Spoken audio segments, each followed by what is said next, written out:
Bueno, buenas tardes. Yo, a diferencia de todos, yo nada más voy a explicar, poner ideas para que ustedes me ayuden.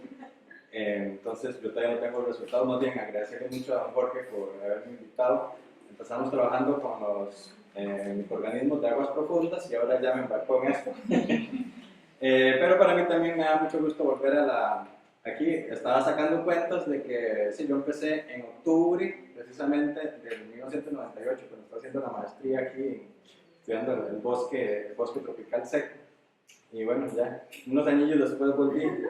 Y entonces, de verdad, yo lo que quiero es explicarles un poco por qué entrarle a microorganismos y también tratar de ser un poco realista de que, bueno, algunos estuve hablando con don Jorge, pensando en hacerlo como en etapas o pasos, ¿verdad? Porque es que el microorganismo es una cosa gigantesca y entonces empezar con algunos estudios particulares e ir tratando de entender un poco qué es lo que hay.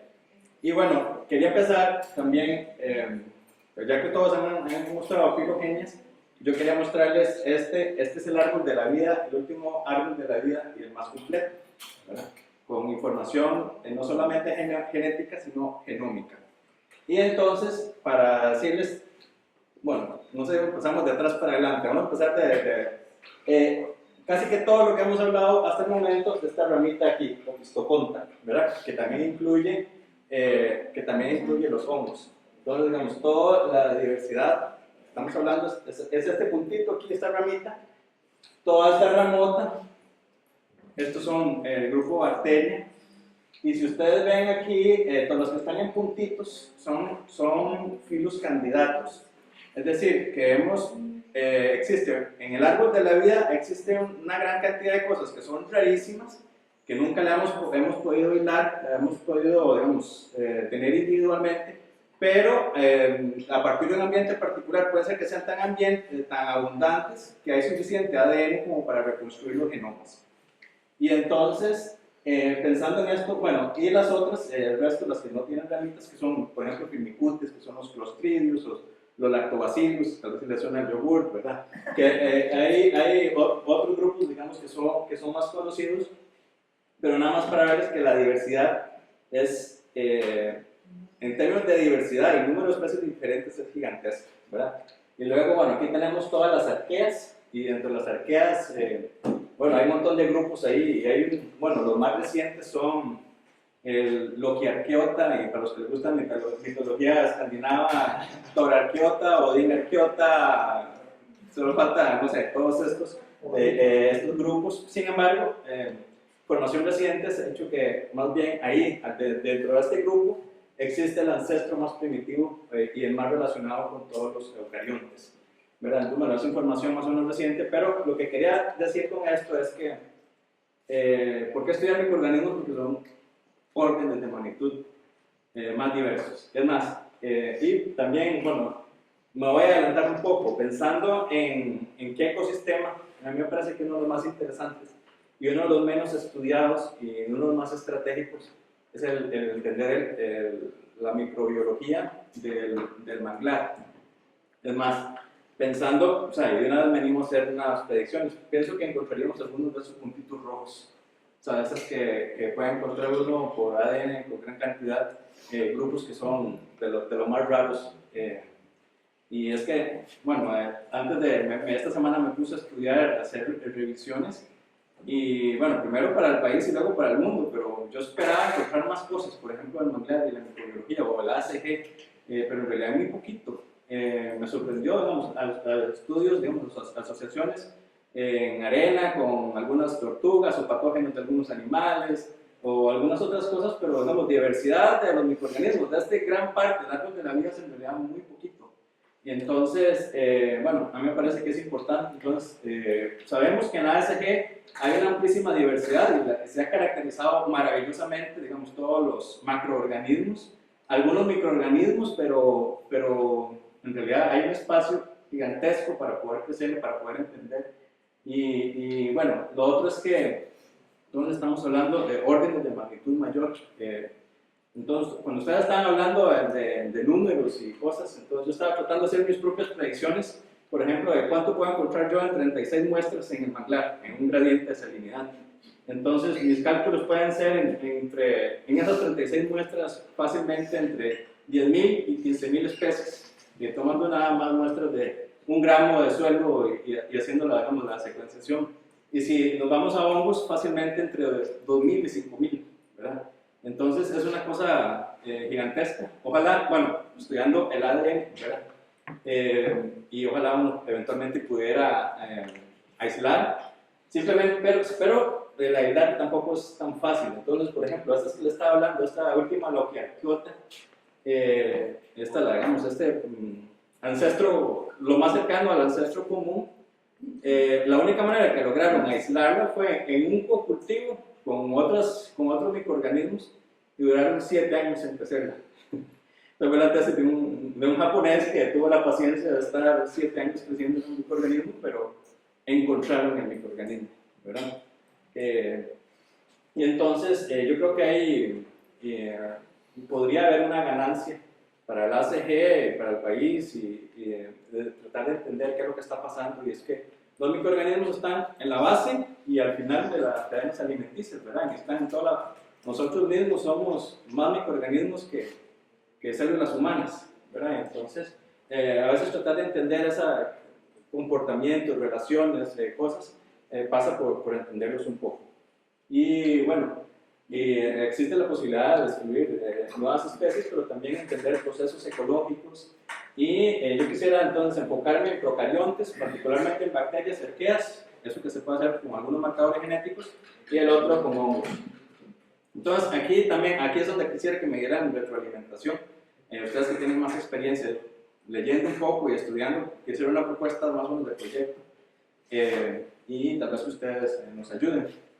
Una cosa es que algo importante es que me voy a enfocar en ADN ambiental, y entonces la otra cosa entonces lo que voy a hacer es metabarcoding. Aquí estamos hablando de cuando uno hace el COI, por ejemplo, ustedes mandan y tienen una secuencia. Cuando hace uno metabarcoding, por ejemplo, de una región particular del 16S, que es un gen, digamos, el marcador estándar en bacterias, entonces uno amplifica una región de más o menos 350 nucleótidos, pero en lugar de tener una secuencia con sangre, en una corrida tiene entre, no sé, 140.000 y 160.000 secuencias, y además por $32, ¿verdad?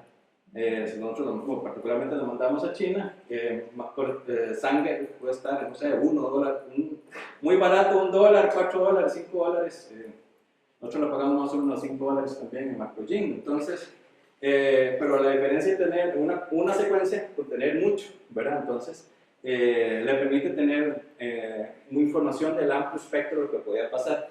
Entonces, yo he planteado dos estudios particulares en el manglar. Ustedes tal vez me dirán porque ni siquiera conozco bien los lugares, he escuchado Potrero y no sé cuál otro, pero bueno, no sé qué tan fáciles serán, o como estaban diciendo antes, aprovechar las giras de alguien más, entonces para tomar las muestras. Entonces, yo planteaba, bueno, aquí también a mí me gusta plantear, aparte, digamos, de la descripción, tener una pregunta un poco ecológica, ¿verdad? Entonces, ¿cómo pueden variar los microorganismos en un gradiente de salinidad? Entonces planteaba, por ejemplo, 2 sitios, 2 manglares, 3 puntos en un transecto, 3 repeticiones, y medir los marcadores para detectar las poblaciones de procariontes y las poblaciones de hongos. En hongos, como les dije, es el ITS2, en bacterias es el 16S, y no sé si en el mismo lugar o en otro también. Es interesante ver cómo los microorganismos pueden ayudar la coexistencia de algunas otras plantas. Entonces, por ejemplo, en 2 sitios, ver las diferencias de la microbiota asociada a especies del mangle como Rhizophyra y Avicennia. Aquí, bueno, aquí vuelvo un poco a mis orígenes, que en realidad yo empecé como forestal, terminé como microbiólogo, pero bueno, quisiera tal vez unir 2 cosas. Y igual, entonces entender repeticiones, 2 marcadores, entonces trabajar con el microbioma, y con algo menos entendido, menos estudiado, que es trabajar con el microbioma.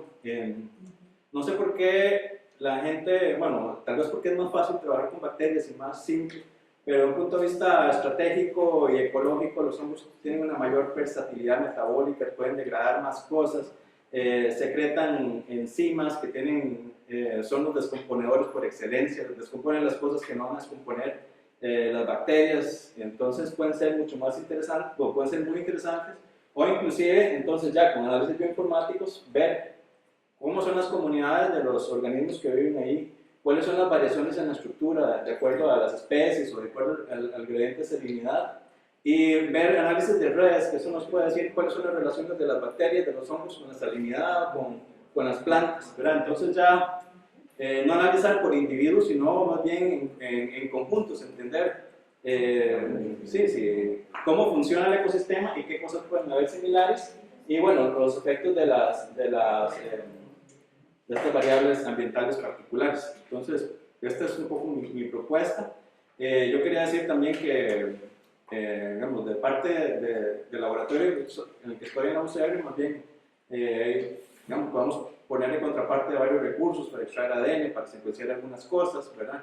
Entonces, digamos, no quisiera decir que vengo aquí como partner y a contribuir, ¿verdad? Y a aportar, no solamente algo de los recursos que tenemos, le robamos unos proyectitos que tenemos, y eventualmente complementamos un poco con lo de ustedes y darle viaje, y más bien, pues escucho más bien las sugerencias, no sé si María Marta, vos que tenés, o Roger. Realmente estoy fascinada con la idea, porque precisamente estamos montando un proyecto con unos ingleses, precisamente para trabajar microbiomas, hacer comparaciones entre manglares saludables y al área de restauración que actualmente estamos trabajando, y cómo eso puede estar relacionado con la salud de algunas de las plantas, y algunos ensayos para lugares donde no se logran establecer propágulos, si el problema tiene que ser más bien con faltante de ese microbioma. Entonces estamos creando ensayos y usted llega como anillo al dedo, porque sería lindísimo hacer toda esta contraparte con otras universidades. Hay por lo menos 2 universidades en Inglaterra con 2 especialistas, y también estamos trabajando en temas parecidos con Agustín Solano de la UCR. Entonces yo creo que es absolutamente maravilloso, suena como música. De hecho, con Agustín, su investigación es hacer la caracterización bioquímica y geomicrobiológica asociada a metales pesados que están en el manglar, producto de la serpentina y todo eso. Principalmente potralogales. Todos queremos ir a potralogales. Hay que poner recursos para arreglar el camino. O por mar, y desarrolló el campamento ahí científico por unos días.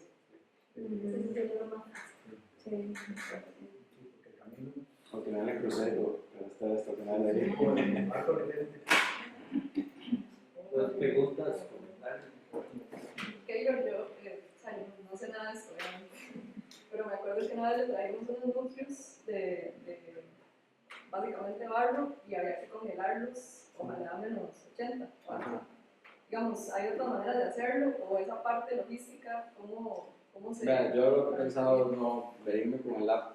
Bueno, ahora ya hay kits que no ocupan tanta cosa, que son la temperatura ambiente, traerse nada más centrifugadora y el vortex. Con esas 2 cosas ya extrae uno, se lleva el ADN. Claro, el tema es, mi recomendación siempre es tener las muestras lo más frescas posibles, entonces, si se puede hacer en campo o cerca del campo. Por ejemplo, nosotros, no sé, vamos a extraer muestras de lagos, entonces filtramos. Lo hemos hecho en el hotel ahí donde nos quedamos, y luego de una vez extraer, y es que ahora es, digamos, 45 minutos, 1 hora procesar las muestras. Entonces sí, aunque sea, hay que extraerse las cosas, y alcohol y cosas para trabajar en limpio, pero será mejor en sitio. Eso es lo que yo, digamos, si para esto planeaba, no sé.